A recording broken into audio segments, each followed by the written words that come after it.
On today's episode of The Front Row, we are at the Creative Movement Studio on the campus of Texas Tech University, where my special guests are Christopher Staley and Anthony Denaro. They're going to tell us about a major activity taking place in the Texas Tech University School of Theater and Dance. Welcome to you both. Thanks for being my guest on the show today. Thanks so much for having us.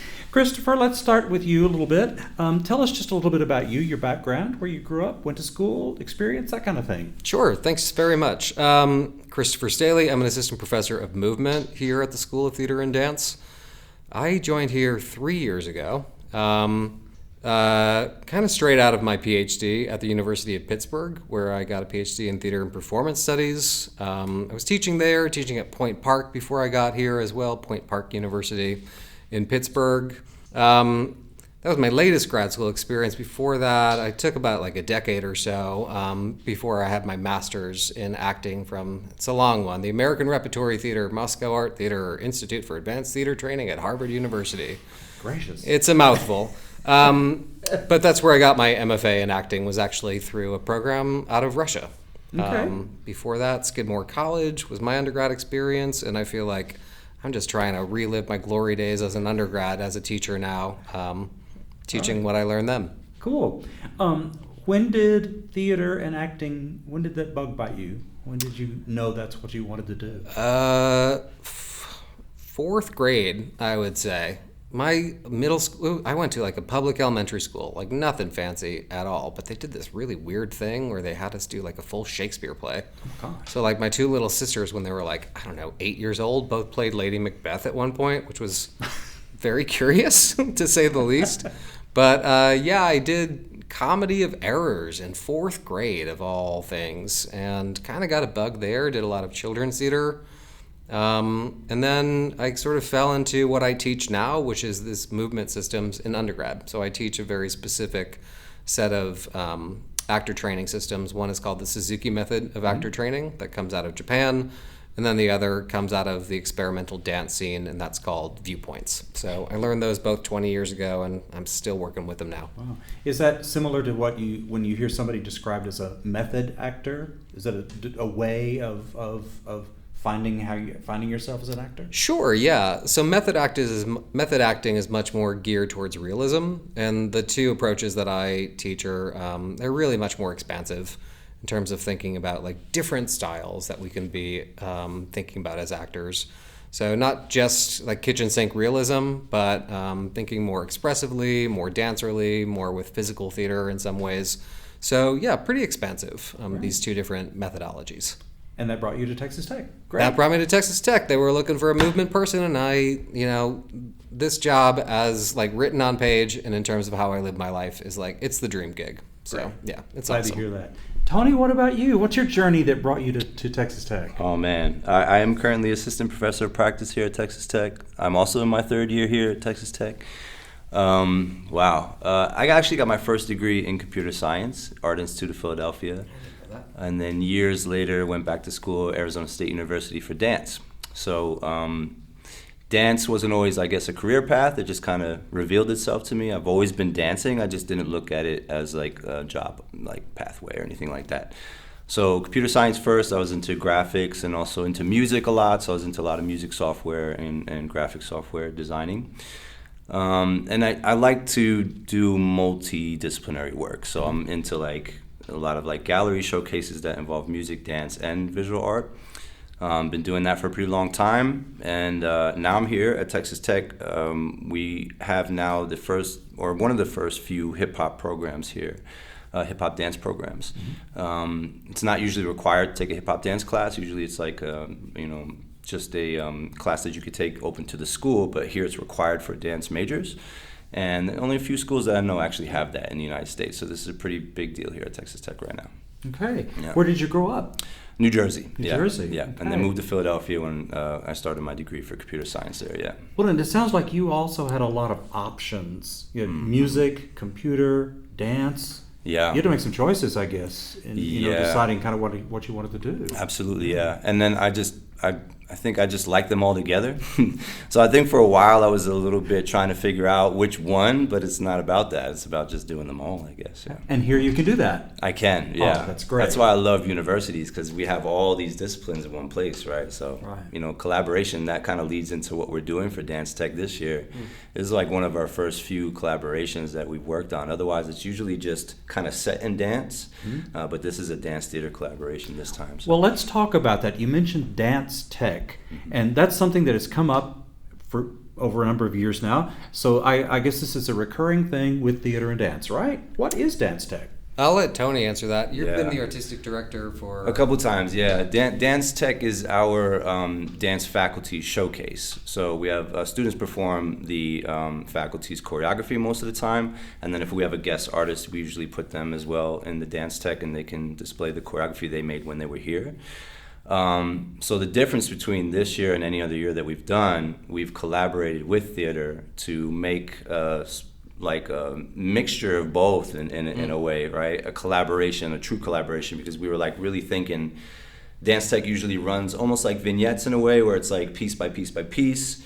It still sort of feels like that, but this time we took a chance to say, can we weave in some theater, and if there's a way to kind of make those two talk to each other in a way that we never did before. So. Yeah. And this year it's called Rites of Spring, and for me, that says Igor Stravinsky and his famous ballet. So I guess there's a music component in with the theater and the dance? Definitely. Absolutely. So we, in terms of this like big collaboration and thinking about different voices that we can bring into the mix, we had gone back and forth with what we wanted to do. Stravinsky's Rite of Spring we had decided on that topic well over a year ago. And we went through a bunch of different iterations in terms of thinking about what we wanted to do. At one point, we were planning on doing the original score with a full orchestra at the Buddy Holly Center. So we went through a lot of different really cool options. Ultimately, we realized that there's so many different ways into this iconic piece, and rather than trying to do one thing, what if we tried to do a bunch of different things? And so this is where Tony's expertise as a musician and as a choreographer really came into the mix. We've got 5 different musical adaptations of sections of the Rite of Spring that Tony has composed, and then a more theater-focused piece that I am working on. But Tony can speak to the process of doing these musical adaptations. Okay. Yeah, I mean, when we were thinking about what we wanted to do in the show as a whole, like we kind of describe it as this palimpsest sort of idea like that. And I think about when I started creating the music for it in that way, where very much so in the beginning of the show, you hear a lot of what would sound like more of the original soundtrack, but done through synthesizers, so a slightly different feel. So it's orchestral, but yet it's synthetic, right?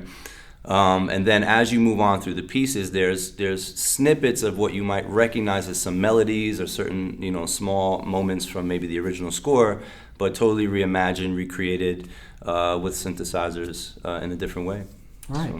So when I think of Rite of Spring, I think of a ritual in the springtime where a girl dances herself to death. Mm-hmm. Is that pervade what y'all are doing for this? Yeah, absolutely. So we've been thinking about the original scenario that the ballet presents, and similar to how there's such an iconic musical component here. Thinking about that riotous ballet in 1913 Paris, and it was, and that original score by choreography, by Nijinsky. But then we're also inspired by other choreographies as well. For me, the most sort of inspirational version of choreography that I've encountered was Pina Bausch's dance theater Wuppertal, and her version of that. So we were really thinking, how can we recontextualize that scenario of what sacrifice means, of what civil sacrifice means, forced civil sacrifice, having that also happen on, in the what it means from a gendered perspective in terms of having a woman becoming the site of sacrifice in that way. And then from there, different themes started to emerge around motherhood, around renewal, around cycles, around sacrifice, around choice and agency. So we started really kind of thought bubbling around what that might mean in 2026. And from there, it's led to these different interpretive scenarios for each of the individual choreographies. And for the theater piece, we took that idea of sacrifice from the Stravinsky, and we were thinking about different literature that might align with as well. So for the piece of more theater-focused work that I'm directing with my colleague Catherine Wilkinson, we've actually infused Stravinsky's scenario with Shirley Jackson's The Lottery. So it's a blend of The Lottery and Stravinsky for the theater piece that we'll be doing. It's one out of the 6 pieces overall. Well, with 6 pieces, you get a chance to use a lot of people and do a lot of different things. Yes. As you were saying, yeah. We've got 40 different. Yeah, we kind of been commenting through the process of like our lighting techs and stuff that it's so nice to see so many people on stage, because because this is more collaborative, we have the ability to work with full cast when we're usually just working with each individual choreographer's cast. So it's beautiful to see so many bodies up there. Like, it's nice. How many choreographers did 6? Did you use 6 for each one? There are 7, let's say, choreographers. 5 of them are our dance faculty. So Tony, Professor Denaro, Melissa Brading, Allie Duffy, Kyla Olson, Katrina Soricelli. Those are choreographies set to music. Mm-hmm. And then myself and my colleague Catherine Wilkinson, we could be called co-directors, co-choreographers, thinking more from a textual, script-based angle. Gotcha. And then you supplied music for all of this, based on what you were telling me earlier. Yeah, pretty much, yeah. And I had like short conversations with the choreographers about what they kind of were envisioning, and maybe if they had any examples, just send me some examples, and I just work from there. Right. Mm-hmm. Well, this sounds like a really cool thing. Yeah. And, we're super excited to be sharing it. Yeah. Devising an or collaborating on something that's devised. And so for folks that don't know what that means, devised theater, devised dance work even, it starts from nothing. Like, we start from absolutely nothing, and it's kind of, the process is like jumping off a cliff and sewing your parachute as you're falling. It requires a lot of trust. Tony and I think are really grateful for the trust that we've received as co-artistic directors, but perhaps more so, I'll speak for myself, but I think I'm speaking for you, Tony, too, when I say, like, what's been really a joy is being able to trust our choreographers to take these themes, make their own interpretations with it, and then trust that, like, when we get into the room for the first time, which was a week and a half ago, that we'll see what's on the table and we'll start to string that together in the moment. So there's a huge amount of trust and faith in the process, because it's truly like you're blindfolded a lot in this whole journey, and it really requires a sense that, like, we will put it together, but it takes the time that it takes. Right. Well, and there, of course, there's the end result, which is the performance. When is that going to take place, and where? Oh, starting tomorrow, we have a student showing, right? And then we go Thursday, Friday, Saturday, and then Sunday's a matinee. So, yeah, every day this week. And in the Majin? Yes, in the Majin Theater, correct. Right. Yeah. And for people who are interested, is it a ticketed event? Yes. Okay. How do people get tickets if they're interested? They can order them through the website, right? Our Texas Tech website. Our Texas Tech School of Theater and Dance box office. They can call the box office. They can email the box office. I think they can also reserve just directly online as well. Okay. Great. Student performance tomorrow? Yes. And then public performances Thursday following on. that. Yeah. All right.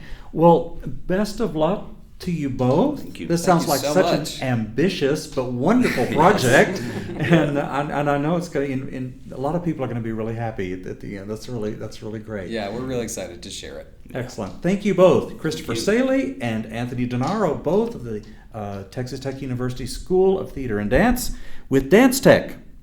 And thanks for being our guest on the show today. Thank you. Thank you all.